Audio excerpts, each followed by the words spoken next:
എല്ലാ പ്രിയപ്പെട്ട പ്രേക്ഷകർക്ക് നമ്മുടെ പുതിയൊരു വീഡിയോയിലേക്ക് വീണ്ടും സ്വാഗതം. ഇത് ബ്ലാസ്റ്റേഴ്സ് സൂക്കർ. കേരള ബ്ലാസ്റ്റേഴ്സ് ആരാധകർ ആകാംക്ഷയോടെ കാത്തിരുന്ന ആ സൈനിങ് അങ്ങനെ വന്നെത്തിയിരിക്കുന്നു. കേരള ബ്ലാസ്റ്റേഴ്സിൻ്റെ സൂപ്പർ താരമായി അലക്സാണ്ടർ കോഫ് എത്തിയിരിക്കുന്നു.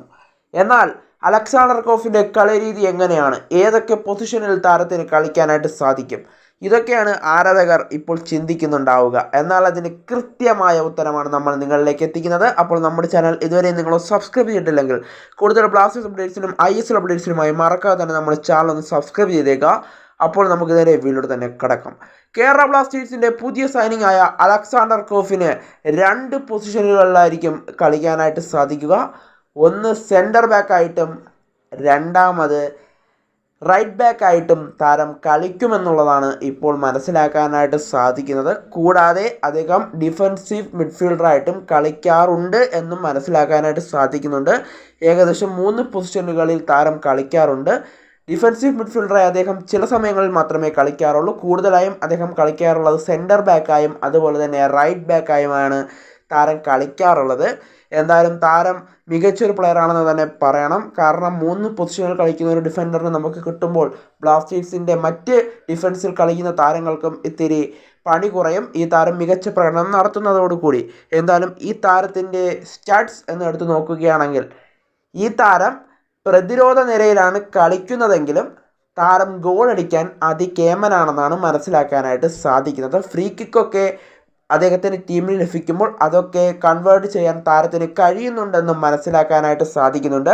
അദ്ദേഹത്തിൻ്റെ ഗോൾ വീഡിയോസൊക്കെ എടുത്തു നോക്കിയാൽ ഭൂരിഭാഗവും ഫ്രീ കിക്ക് ഗോളുകളിൽ നിന്ന് അദ്ദേഹം ഹെഡറിലൂടെ ഗോൾ കണ്ടെത്തുന്ന ഒരു കാഴ്ച നമുക്ക് കാണാനായിട്ട് സാധിക്കുന്നുണ്ട്. കൂടാതെ കേരള ബ്ലാസ്റ്റേഴ്സിൽ ഇപ്പോൾ ഡിഫൻസിൽ ഇപ്പോൾ ഒരു താരം ഗോൾ നേടുന്നത് സാധാരണ കുറവാണ്. കൂടാതെ കേരള ബ്ലാസ്റ്റേഴ്സിന് വേണ്ടി ഡിഫൻസിൽ അങ്ങനെ ഗോൾ നേടുന്ന താരങ്ങൾ ആരൊക്കെയാണെന്ന് നോക്കുകയാണെങ്കിൽ മിലോസ് അതുപോലെ തന്നെ ലെസ്കോ ഈ താരങ്ങളൊക്കെ ഉണ്ടാവുകയുള്ളൂ. അതുകൊണ്ട് തന്നെ ബ്ലാസ്റ്റേഴ്സിന് കരുത്തുറ്റ ഒരു ഡിഫൻഡറിനെയാണ് ലഭിച്ചിരിക്കുന്നത്.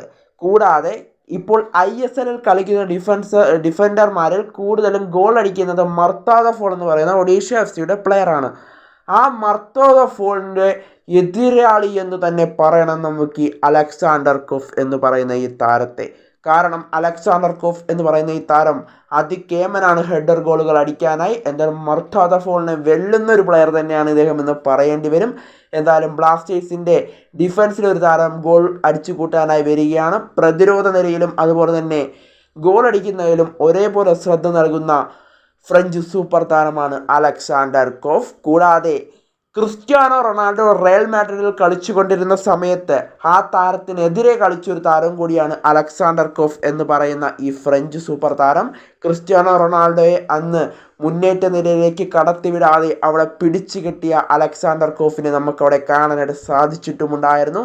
എന്തായാലും സാക്ഷാൽ അലക്സാണ്ടർ കോഫ് അങ്ങനെ ബ്ലാസ്റ്റേഴ്സ് ആരാധകരുടെ മനസ്സ് കീഴടക്കാൻ ബ്ലാസ്റ്റേഴ്സിൻ്റെ മഞ്ഞക്കുപ്പായത്തിൽ ബ്ലാസ്റ്റേഴ്സ് ആരാധകർ മഞ്ഞക്കടലിരമ്പം തീർത്തിക്കൊണ്ട് ആ കൊച്ചി സ്റ്റേഡിയത്തിൽ അലക്സാണ്ടർ കോഫ് ഇറങ്ങുമ്പോൾ കൊച്ചി സ്റ്റേഡിയം പൊട്ടിത്തെറിക്കുക തന്നെ ചെയ്യും. എന്തായാലും ആ മഞ്ഞക്കടലിരമ്പത്തിൽ അദ്ദേഹം കളിക്കാനായി ഇറങ്ങുമ്പോൾ ഒരു പ്രത്യേക ഫീലിങ്സ് തന്നെ താരത്തിന് വരികയും ചെയ്യും. എന്തായാലും അലക്സാണ്ടർ കോഫിന് കേരള ജനതയുടെ പ്രിയപ്പെട്ട സ്വാഗതം പ്രിയപ്പെട്ട അലക്സാണ്ടർ കോഫ്.